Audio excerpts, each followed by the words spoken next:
Hello बच्चों, क्या हाल चाल है आपके।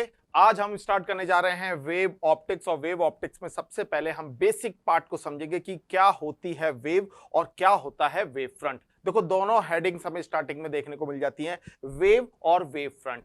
तो वेव से वेव फ्रंट कैसे बनता है, इसका बड़ा सिंपल सा एग्जांपल मैं लेता हूं कि सर वेव्स को कैसे समझा जाए। तो सर डेफिनेशन के नाम पे तो हमें सुनने को मिल जाता है कि वेव एक डिस्टरबेंस होता है किसी सिस्टम में या किसी मीडियम में। अच्छा, इसे समझते हैं। मैंने एक काम किया, मैं गया अपने गांव में और गांव में मैंने देखा कि कोई तालाब है जिसमें पानी एकदम शांत है।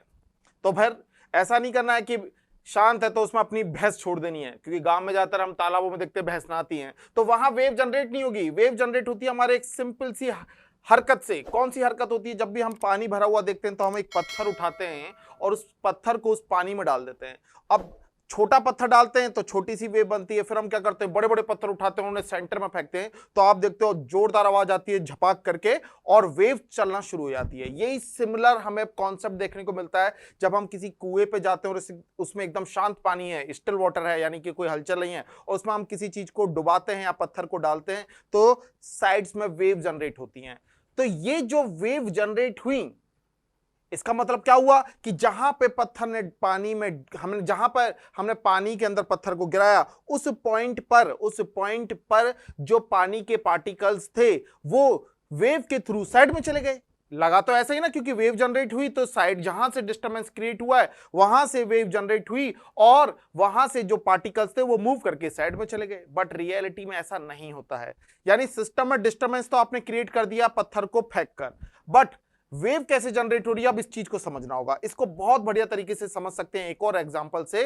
स्टेडियम में जब ऑडियंस बैठी होती है, जब भी आप लाइव मैच देखने जाते हो, आईपीएल के दौर हैं, आए दिन मैच आते रहते हैं, तो आपने देखा होगा कि लोग क्या करते हैं, एक पैटर्न में एक साथ अपनी सीट्स पे खड़े होते हैं, तो ऐसा लगता है स्टेडियम में कि वेव जनरेट हो रही है, जबकि ऐसा नहीं हुआ कि कोई भी आदमी एक जगह से वेव के साथ बहता हुआ दूसरी जगह पे चले गया।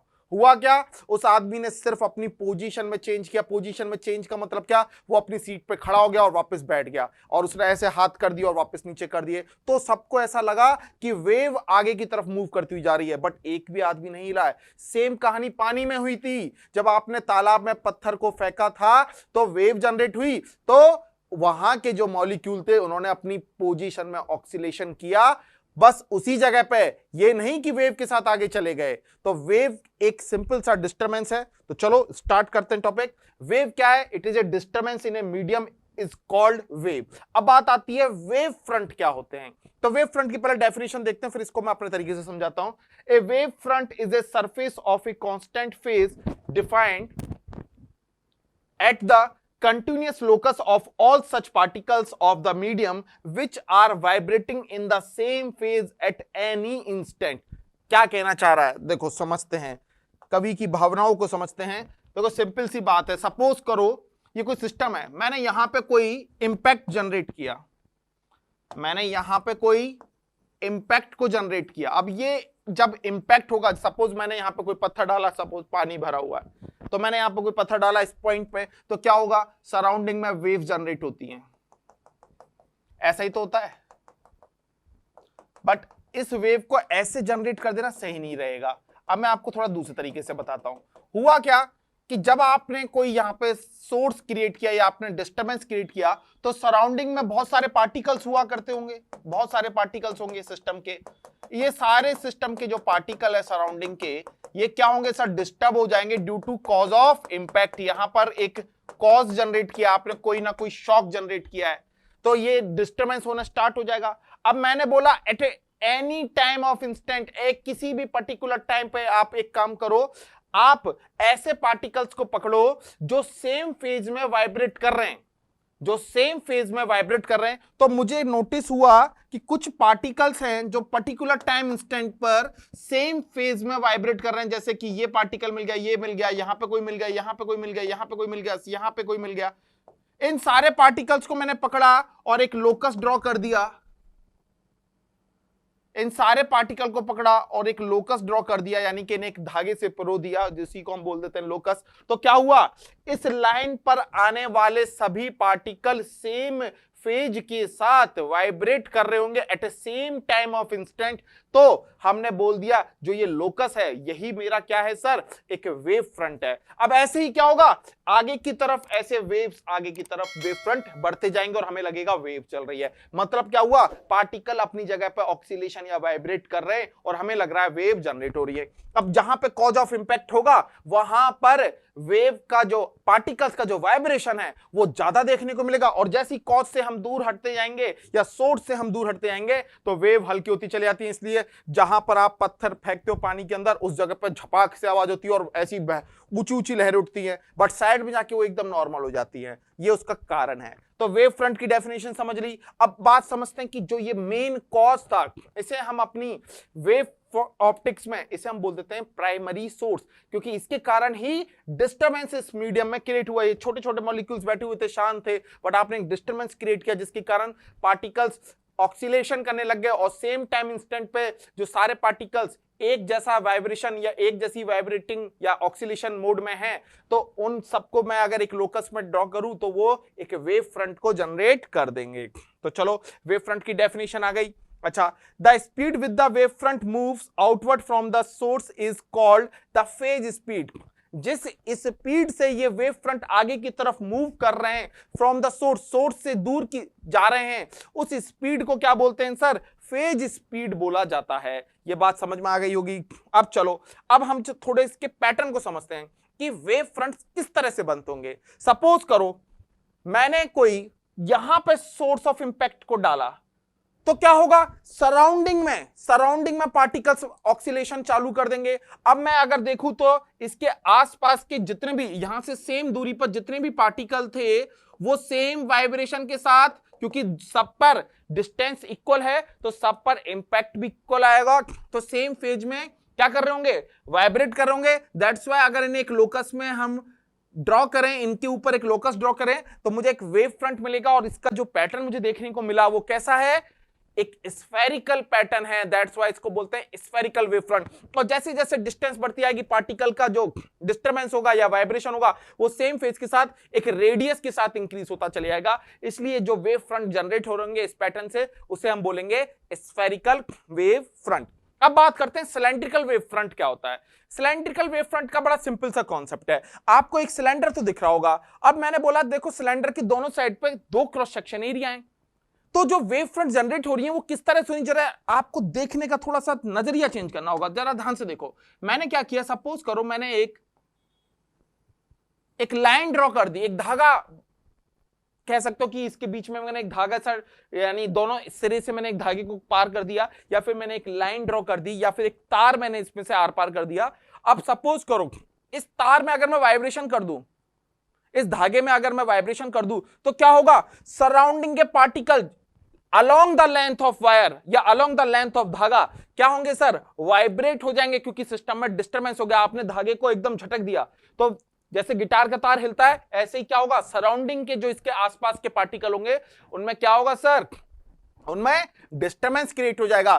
तो ये डिस्टरबेंस जो हो रहा है ये एक डॉट्स या सोर्स से नहीं निकल रहा, ये अलोंग द लेंथ निकल रहा है, यानी कि हर पॉइंट पे हर वायर के चारों तरफ क्रॉस सेक्शन एरिया पर हमें ऐसे इंडिविजुअल क्रॉस सेक्शन एरिया दिखाई देंगे। और इन पैटर्न्स को अगर मैं ऑब्जर्व करूं तो ये कैसे दिखेंगे, एक सिलेंड्रिकल पैटर्न शेप में दिखेंगे। दैट्स व्हाई ये वेव फ्रंट्स कहलाते हैं।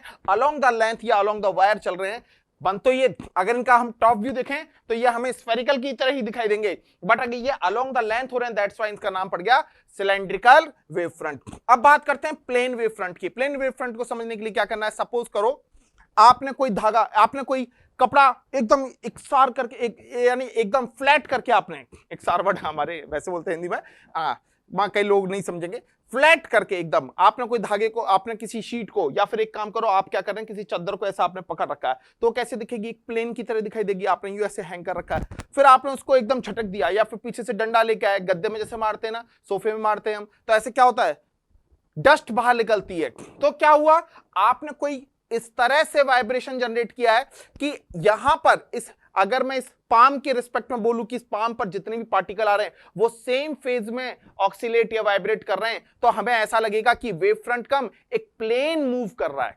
तो ऐसे जो वेव फ्रंट्स होंगे जो कि प्लेन के पैटर्न में आगे बढ़ रहे हैं, यानी कि 2 एक्सिस में यानी 2D में ऐसे मूव कर रहे हैं, तो हम उन्हें बोलते हैं प्लेन वेव फ्रंट। तो ये 3 तरह के पैटर्न हो गए। वेव को समझ लिया, वेव का मीन क्या होता है, वेव फ्रंट कैसे जनरेट होते हैं और उनके क्या पैटर्न हो सकते हैं, हमने ये अच्छे से समझ दिए हैं। अब बात करते हैं रे क्या होती है। तो रे को बड़ा सिंपल सा, देखो मैं यहां पे आपको ज्योमेट्री नहीं पढ़ा रहा, मैं यहां पे आपको कॉन्सेप्ट समझाना चाह रहा हूं कि रे को किस वे से देखें अकॉर्डिंग टू वेव ऑप्टिक्स। तो देखो आपको एक चीज तो क्लियर हो गई कि जो प्राइमरी सोर्स है वहां से क्या होता है सर, वेव्स जनरेट होती हैं, वेव फ्रंट जनरेट होती हैं और वो एक डायरेक्शन में प्रोपागेट करती हैं।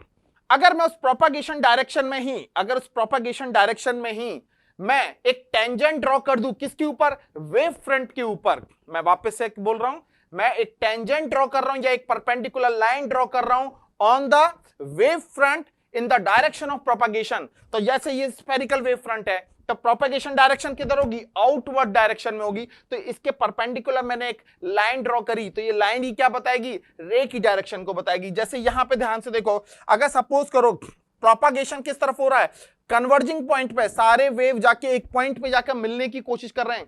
ऐसा नहीं है कि बाहर की तरफ आउटवर्ड डायरेक्शन में वेव फ्रंट निकल रहे हैं, एक पॉइंट पे आके कन्वर्ज भी हो सकते हैं। तो उसी डायरेक्शन में अगर मैंने देखो परपेंडिकुलर एक लाइन ड्रॉ करी तो ये रे कहलाएगी। और अगर डाइवर्जिंग पैटर्न है, बाहर की तरफ निकल रहा है हमारा प्रोपगेशन, यानी हमारा वेव बाहर की तरफ प्रोपगेट कर रही है, तो उसकी डायरेक्शन में मैं परपेंडिकुलर कोई भी एक लाइन ड्रॉ करूंगा तो वो रे कहलाएगी। तो डेफिनेशन बन गई, an arrow draw perpendicular to wavelength in the direction of propagation of wave is called ray। चलो अब नेक्स्ट देखते हैं, हाइजेंस प्रिंसिपल बहुत ही इंपॉर्टेंट है। क्या है हाइजेंस प्रिंसिपल? तो हाइजेंस प्रिंसिपल को एक बार स्टेटमेंट पढ़ते हैं, फिर मैं अपने तरीके से बताता हूं। Each point of wave front will behave like a secondary source, this is the main principle या main concept of Huygens principle, ये इनका मेन हुक पॉइंट है। अब आ जाओ दूसरा point, it will emits spherical wave fronts from it after few time by drawing tangent on its surface we will get the new wave fronts. देखो क्या कह रहा है, अभी ध्यान से सुनो, इस डायग्राम को बाद में मैच करना, मेरे पहले डायग्राम से चलो। मैंने बोला कि सर कोई प्राइमरी सोर्स है, यानी कि ये सोर्स ऑफ इंपैक्ट है, इसके कारण क्या होगा, सिस्टम में डिस्टर्बेंस आया। फिर मैंने देखा इसके सराउंडिंग में कुछ पार्टिकल्स हैं जो कि सेम फेज के साथ क्या कर रहे हैं sir, eight a same time instant पर वाइब्रेट कर रहे हैं। तो एक लोकस हम ड्रॉ करें इन सारे पार्टिकल्स को मिला के, तो वो एक वेव फ्रंट बन जाता है। अब हमें एक चीज तो पता चल गई कि वेव फ्रंट पर क्या है, पार्टिकल्स हैं, और ये क्या काम कर रहे हैं, वाइब्रेशन कर रहे हैं। अगर ये वाइब्रेशन कर रहे हैं तो इसके नेक्स्ट वाला जो पार्टिकल होगा, इसके वाइब्रेशन से क्या होगा सर, वो भी तो डिस्टर्ब हो जाएगा।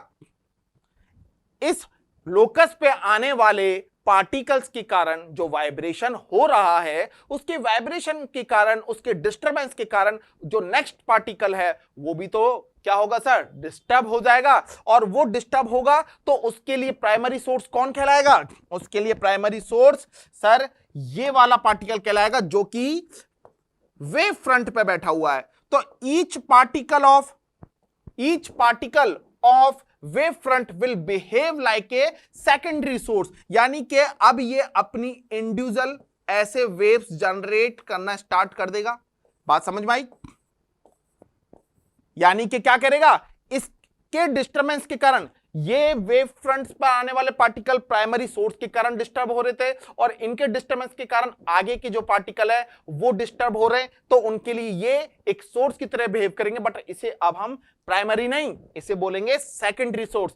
ये हमारे हाइजेनबर्ग का प्रिंसिपल था। अब उसने क्या बोला कि सपोज अगर मैं इस सेकेंडरी सोर्सेस के वाइब्रेशन के कारण, सेकेंडरी सोर्सेस के जो वाइब्रेशन के कारण जो आगे के पार्टिकल्स हैं उनके मैं अगर सेम फ्रीक्वेंसी में जो पार्टिकल मूव कर रहे हैं उन पर एक टेंजेंट या एक सरफेस ड्रॉ कर दूं, तो वो क्या कहलाएगी सर, अनोदर वेव फ्रंट कहलाएगी। जैसे सपोज करो इसके आगे कुछ और पार्टिकल्स थे, यहां पे कहीं ये कुछ और पार्टिकल्स थे। अब मैंने देखा कि सेकेंडरी सोर्स के कारण ये पार्टिकल भी सेम फ्रीक्वेंसी के साथ क्या कर रहे हैं सर, वाइब्रेट कर रहे हैं। तो एक लोकस ड्रॉ कर दो, एक सरफेस ड्रॉ कर दो, तो सर ये भी एक सेकंड वेव फ्रंट जनरेट कर देंगे, हाँ या ना। तो इसे बोलते हैं हाइजेनबर्ग प्रिंसिपल। अब आता है एक सबसे इंपॉर्टेंट क्वेश्चन कि सर जैसे हमने देखा रेज के केस में कि रेज जब आती हैं तो उन पर रिफ्रैक्शन और रिफ्लेक्शन दोनों का कॉन्सेप्ट अप्लाई हो जाता है। क्या वेव रिफ्लेक्शन के कॉन्सेप्ट को अलाउ करती हैं या ओबे करती हैं? तो समझते हैं चलो। तो रिफ्लेक्शन ऑफ वेव अब मुझे देखना है। तो सबसे पहले तो हमें एक बात क्लियर करनी पड़ेगी कि इस बार कोई एक लाइट ऐसे पॉइंट करके नहीं आ रही होगी, इस बार तो पूरी की पूरी एक ऐसे वेव फ्रंट आ रहा होगा, और वो पूरा का पूरा वेव फ्रंट एक सरफेस पर क्या होगा, इंसिडेंट होगा with respect to normal line, और इंसिडेंट होने के बाद वो वापस से पूरा का पूरा क्या होगा सर, रिफ्लेक्टेड हो जाएगा इन टर्म्स ऑफ वेव की तरह। तो ऐसे वेव आएगी और ऐसे वेव जाएगी। बात समझ में आई? रे नहीं जा रही, ये तो बड़ा सिंपल सा काम होता था, ऐसे रे को डाला और निकाल दिया। इस बार ये नहीं होगा, इस बार क्या है दोस्त, इस बार पूरी एक रे आएगी और वेव आएगी और वेव ही जाएगी। तो सपोज करो ये कोई एक वेव है, यहां मैंने लिख दिया ए बी। इस वेव में जितने भी पार्टिकल हैं सेम फ्रीक्वेंसी के साथ वाइब्रेट कर रहे हैं, तो इसलिए इसे एक मैंने वेव बोल दिया। अब ये वेव क्या हो रही है, ये जो आपको सरफेस दिखाई दे रही है ना एडी, इस पर ये गिरने वाली है, ये ऑरेंज वाली जो सरफेस है इस पर ये गिरने वाली है। कैसे गिरेगी चलो चेक करते हैं। मैंने देखा कि सबसे पहले ए पॉइंट पे जो पार्टिकल है वो सरफेस पे पहुंच जाएंगे, बट बी पॉइंट के पार्टिकल नहीं पहुंचेंगे, क्योंकि वेव है ना, ए पॉइंट सरफेस के नियर है इस ऑरेंज वाली सरफेस के, और बी पॉइंट के पार्टिकल दूर हैं। तो यानी कि क्या हुआ, जो सरफेस पे पार्टिकल जल्दी पहुंच रहे हैं वो जल्दी रिफ्लेक्ट होकर भी जाना शुरू कर देंगे। तो हुआ क्या, ए पॉइंट के पार्टिकल तो यहां पहुंच गए, बी पॉइंट के पार्टिकल अभी यहां थे। अब ध्यान से, क्योंकि फेज स्पीड तो सबकी कॉमन है, रिफ्लेक्शन भी सेम स्पीड से होगा, जिस स्पीड से आए उसी स्पीड से लौट के जाएंगे। तो सपोज करो ये ए बी वेव हमारी सरफेस पे किस एंगल से इंसिडेंट हुई, आई एंगल से इंसिडेंट हो गई, जैसे बोला मैंने इंसिडेंट एंगल। अब आफ्टर टी टाइम मैंने देखा बी पॉइंट का पार्टिकल जब डी पोजीशन तक पहुंचा, बी पॉइंट का पार्टिकल जब तक बी पोजीशन तक पहुंचा, उसी टाइम पीरियड टी में सेम वेलोसिटी के साथ जो ए पॉइंट के पार्टिकल सरफेस पे पहुंच चुके थे वो रिफ्लेक्ट होके सी पोजीशन तक पहुंच चुके होंगे। वापस से बात सुनो, वेव आ रही है एक एबी एक पूरी लाइन है जिस पर पार्टिकल ऑक्सीलेट कर रहे हैं सेम वाइब्रेशन सेम फ्रीक्वेंसी के साथ। अब सबसे पहले ए पॉइंट पर वो कौन से, इस सरफेस पर ए पॉइंट के पार्टिकल पहुंच गए, बी पॉइंट के पार्टिकल अभी ऊपर थे। अब यहां से देखो जितने टाइम पीरियड में वी वेलोसिटी से बी पॉइंट के पार्टिकल डी पोजीशन तक आए होंगे, उतने ही टाइम पीरियड में ए पॉइंट के पार्टिकल रिफ्लेक्ट होकर सी पोजीशन तक पहुंच चुके होंगे विद सेम वेलोसिटी। अच्छा, तो यानी कि ये जो आपको लाइन दिख रही है purple A B, after reflection आपको दिख रही होगी CD में कन्वर्ट हो जा रही है, यानी B पॉइंट जब तक D तक पहुंचेगा तब तक A पॉइंट का पार्टिकल रिफ्लेक्ट होकर C पे आ जाएगा। और ये जो CD लाइन ने सरफेस के साथ एंगल बनाया उस एंगल को बोल देते हैं हम रिफ्लेक्शन एंगल। तो इंसिडेंस एंगल आ चुका है I और रिफ्लेक्शन एंगल भी आ चुका है R। टाइम पीरियड कॉमन है दोनों का, वेलोसिटी या फेज स्पीड भी कॉमन है। हमने क्या पढ़ा है सर, स्पीड इक्वल टू क्या होता है, डिस्टेंस अपॉन टाइम। तो सर स्पीड कितनी थी, v velocity, time distance. Suppose करो यहां से जितने टाइम में ये आए होंगे उतने ही टाइम में ये पहुंचे, तो मैंने बोल दिया डिस्टेंस कितना मान लिया d, टाइम पीरियड है t, तो यहां से सो डिस्टेंस का फॉर्मूला निकल के आया d इक्वल टू कितना होगा, v इंटू t होगा। अब इस कॉन्सेप्ट को आगे लेके चलते हैं कि अगर angle I equal to angle R proof हो जाए तो लॉज ऑफ रिफ्लेक्शन क्या हो जाएगा सर, ओबे कर जाएगा। अगर incidence angle equal to reflected angle हो गया तो हम बोल देंगे कि वेव्स रिफ्लेक्शन के लॉ को फॉलो या ओबे करती हैं। तो चलो कहानी को वापस से आगे बढ़ाते हैं। अब एक काम करते हैं, सबसे पहले ट्रायंगल में देखते हैं, in triangle ACD and an triangle DBA, दो ट्रायंगल आपको दिख गए ACD एंड DBA। अब इन तीनों ट्रायंगल में दोनों ट्रायंगल में अगर मैं सिमिलैरिटी प्रूव कर दूं तो मेरा काम बन जाएगा, क्योंकि सिमिलैरिटी जैसे ही दो ट्रायंगल की प्रूव हो गई तो उनके बीच में बनने वाले एंगल्स भी इक्वल हो जाते हैं और angle I equal to angle R करना मेरा टारगेट है। अब चलो सिमिलैरिटी के लिए हम कुछ पॉइंट देखते हैं। अब जरा एक चीज देखो, मैंने बोला angle ACD is equal to angle DBA होगा, मैंने बोला angle ACD is equal to angle DBA होगा। क्यों होगा? क्योंकि थ्योरम है मैथमेटिक्स की कि सेम बेस पर बने हुए ट्रायंगल, सेम बेस पर बने हुए ट्रायंगल के जो अपोजिट एंगल होता है वो इक्वल होता है। अगर मैं एक और ऐसा ट्रायंगल बना दूं, देखो मैं एक और अगर ऐसा ट्रायंगल बना दूं तो ये एंगल भी डेफिनेटली इस एंगल और इस एंगल के बराबर ही होगा, क्योंकि बेस सेम है। चाहे आप इस डायरेक्शन में बना लो, हमेशा एंगल सेम ही आएंगे। किसी भी पॉइंट पे लेके चले जाओ, हमेशा एंगल सेम आएंगे, क्योंकि सेम बेस पर बने हुए ट्रायंगल के अपोजिट पॉइंट पर जो एंगल्स होते हैं वो हमेशा सिमिलर होते हैं। दैट्स व्हाई हमने ये प्रॉपर्टी यहां पर अप्लाई कर दी। तो एक प्रॉपर्टी आई, angle ACD equal to angle DB हो गया, यानी कि दोनों ट्रायंगल के बीच में एक एंगल तो कॉमन है। अब जरा देखते हैं कि क्या दो साइड्स भी कॉमन है। हाँ बिल्कुल, एक साइड तो आपको क्लियरली दिखाई दे रही है, कौन सी सर? एडी, क्योंकि ये दोनों ट्रायंगल में कॉमन है, क्योंकि बेस है, तो ये वाला पॉइंट भी क्लियर हो गया। अब दूसरा पॉइंट देखते हैं, ध्यान से देखो, क्या AC इक्वल टू डीबी होगा? बिल्कुल होगा, क्योंकि हमने देखा डिस्टेंस इक्वल टू क्या था फॉर्मूला? Velocity into time. देखो डिस्टेंस इक्वल टू क्या होता है? Velocity into time. अब आपको पता है यहां पर वही टाइम पीरियड लिया गया है जो टाइम पीरियड AC डिस्टेंस को कवर करने में लिया गया है। यहां पे वेलोसिटी वही थी जो B टू D थी, और वही वेलोसिटी से A टू C पार्टिकल ने मूव किया है। सो दैट्स व्हाई दोनों की जो डिस्टेंस होगी वो क्या होगी सर? इक्वल होगी।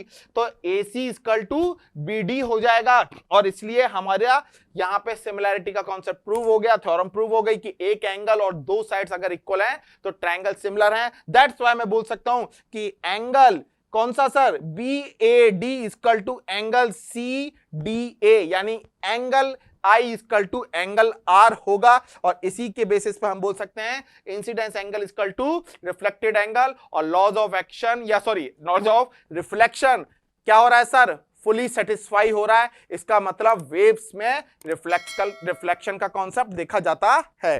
तो आज का वीडियो यहीं पे एंड करते हैं। यहां पर हमने क्या समझा? वेव्स को समझा है, वेव फ्रंट्स को समझा, हाइजेनबर्ग प्रिंसिपल को समझा, और रिफ्लेक्शन को समझा कि वेव्स में रिफ्लेक्शन कैसे होता है। अगर आप यहां तक आ चुके हैं तो अब चैनल को सब्सक्राइब जरूर कर देना, वीडियो को लाइक कर देना और दोस्तों के साथ शेयर कर देना, क्योंकि यहां पर शॉर्ट टाइम में बड़े बड़े कॉन्सेप्ट को हम समझते हैं। तो मिलते हैं नेक्स्ट वीडियो में, और किस टॉपिक पर आप नेक्स्ट वीडियो चाहते हैं कमेंट्स में जरूर बताना। तब तक के लिए ऑल द बेस्ट।